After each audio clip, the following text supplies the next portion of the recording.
नमस्कार सर्वांना. आजच्या या व्हिडिओमध्ये आपल्या सर्वांचं हार्दिक स्वागत आहे. तर आजपासून आपण मेंटल एबिलिटी म्हणजेच मानसिक क्षमता याचा पहिला लेक्चर पाहतो. तर सगळ्यात आधी आपण आपला आजचा टॉपिक आहे विचित्र घटक ओळखा. तर त्यालाच इंग्लिशमध्ये ऑड मॅन आउट सुद्धा म्हणतात. तर यात आपल्याला काय करायचं असते की यात आपल्याला 4 प्रश्न आकृती दिली असते, 4 ऑप्शन असते A, B, C, D. तर या 4 आकृतींपैकी 3 आकृत्या एक पॅटर्न फॉलो करतात आणि एक आकृती वेगळी असते. तर ती वेगळी जी आकृती आहे ती आपल्याला निवडायची आहे आणि तेच आपलं या प्रश्नाचं उत्तर असेल. तर मग ते उत्तर क्रमांकाच्या विरुद्ध OMR उत्तरपत्रिकेत योग्य उत्तराच्या वर्तुळात काळा रंग भरा आणि OMR उत्तरपत्रिकेत आपल्याला ते उत्तर मार्क करायचं. ओके, एवढं.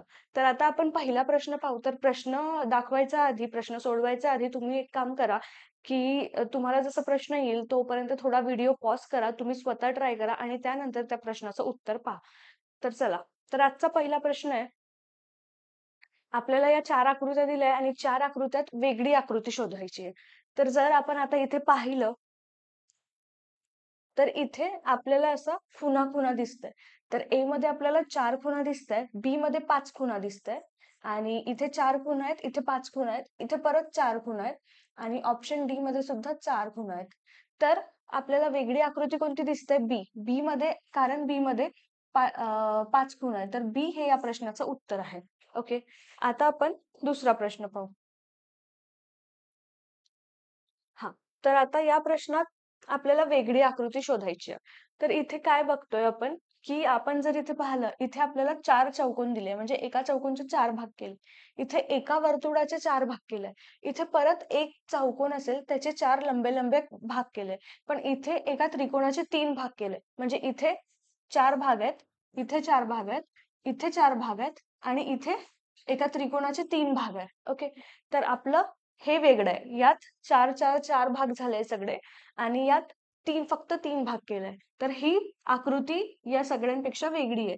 तर ऑप्शन डी हे या प्रश्नाचं उत्तर आहे. ओके, त्यानंतर तिसरं पाहू. हा, आता यात आपल्याला एका कोणत्या 3 ठिंब दिलेत. तर आपण जर इथे पाहिलं, इथे एका, इथे एक, इथे, तर इथे एका कोणत्यात हा असा एल शेप म्हणून असा काहीतरी बनतोय. इथे एका कोणत्यात असा एल शेप बनतोय. इथे या कॉर्नरला थोडा वेगळा एल शेप बनतोय आणि इथे या कॉर्नरला असा एल शेप बनतोय.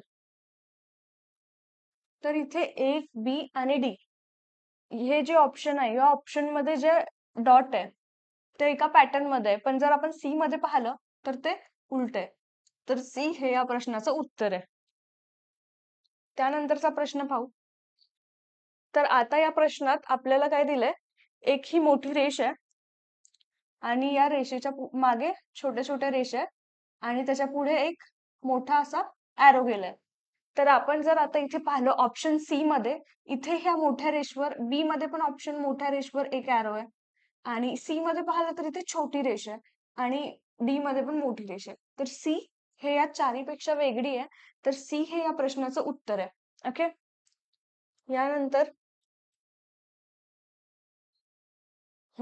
आता या प्रश्नात आपण जर पाहिलं वेगळी आकृती कोणती आहे, तर इथे एक असा एरो जात आहे, इथे एरो असा आहे, बट इथे जर एरो बघितला तर हा उलटा एरो आहे आणि इथे पण सरळ आहे. तर सी हे वेगळं आहे कारण इथे उलटा एरो आहे आणि बाकी तिन्ही आकृत्यात सीधा एरो आहे. सो सी हे या प्रश्नाचं उत्तर आहे. आता या प्रश्नामध्ये जर आपण पाहिलं तर इथे मोठ्या मोठ्या रेषा आहेत. असं रेष, इथे रेष, इथे, इथे आणि एक बाजू कलर आहे आणि एक बाजू पांढरी आहे. इथे पण कलर आहे आणि एक पांढरी आहे, एक काळा कलर आणि एक पांढरी. आणि जर आपण ऑप्शन डी मध्ये पाहिलं तर इथे ही एक रेष नाही आहे अशी. आणि ऑप्शन ए, बी, सी हे सारखे आहे, पण ऑप्शन डी हा वेगळा आहे. तर ऑप्शन डी हे या प्रश्नाचं उत्तर असेल. त्यानंतर पुढच्या प्रश्नात आपण पाहतोय. तर या प्रश्नात काय दिलंय, या प्रश्नात तुम्ही एकदा हा सॉल्व्ह करा आणि मग तुम्ही परत व्हिडिओ बघा. तर यात जेव्हा आपण पाहतोय तर इथे 4 वर्तुळ दिले आहे. एका 4 कॉर्नरला 4 वर्तुळ आहे. इथे 4 कॉर्नरला 4 चौकोन आहेत आणि इथे 4 कोणाला 4 अजून चौकोन आहेत पण वेगळ्या दिशेने आहेत. पण इथे काय होतंय की एका वर्तुळात 6 वर्तुळ आहेत. तर इथे 6 वर्तुळ आहे आणि इथे असे कॉर्नर पण नाही आहेत. तो ऑप्शन डी हा वेगळा ऑप्शन आहे आणि हे या प्रश्नाचं उत्तर आहे.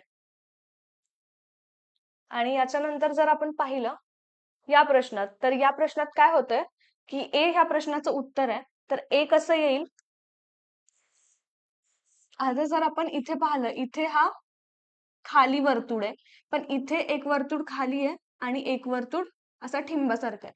तर इथे 2 खाली वर्तुळ आहे, इथे 2 खाली वर्तुळ आहे आणि इथे 2 खाली वर्तुळ आहे. आणि जर आपण या आकृत्या नीट पाहिल्या तर आपल्याला हे दिसेल की या बी, सी आणि डी हे जे ऑप्शनच्या आकृत्या आहे ना, तर या एकसारख्या आहेत. फक्त त्याची दिशा थोडी बदलवली आहे.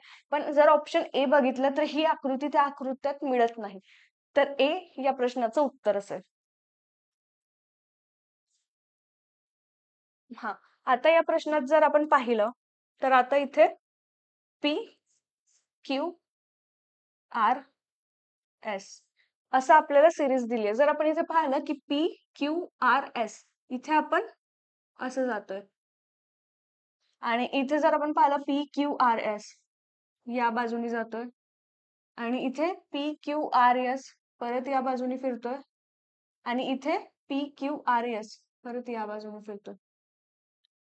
तर आता जर आपण इथे पाहिलं की ही फक्त ही बाजू आहे आणि बाकीच्या बाजू या बाजूने जात आहे. ओके. तर ह्या तिन्ही एका दिशेने जात आहे. पण ही जी ऑप्शन ए मध्ये जे उत्तर आहे ज्याच्यात पी क्यू आर एस ही जी सिरीज आहे ती उलट्या बाजूने जात आहे. तर ऑप्शन ए हे या प्रश्नाचं उत्तर आहे.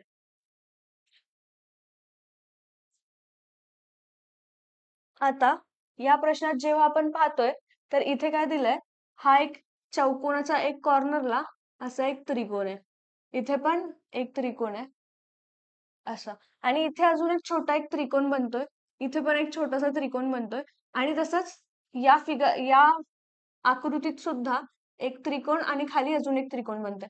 पण जेव्हा आपण ही डी ऑप्शन मध्ये जी आकृती बघतो तर या आकृतीत काय होतंय, या त्रिकोणचा एक कोना हा या चौकोनचा एका कोण्यात आहे. तर इथे परत एक त्रिकोण बनत नाही. पण या तिन्ही फिगर मध्ये एक एक त्रिकोण बनतोय आणि याचा कोना हा बाहेर आहे. पण त्यात त्याचा कोना हा चौकोनाच्या कोणाला लागलाय. तर ऑप्शन डी हे वेगळी आकृती आहे आणि हे या प्रश्नाचं उत्तर असेल. त्यानंतर आता आपले इथेच प्रश्न संपतायत. तर धन्यवाद लेक्चर बघितल्याबद्दल आणि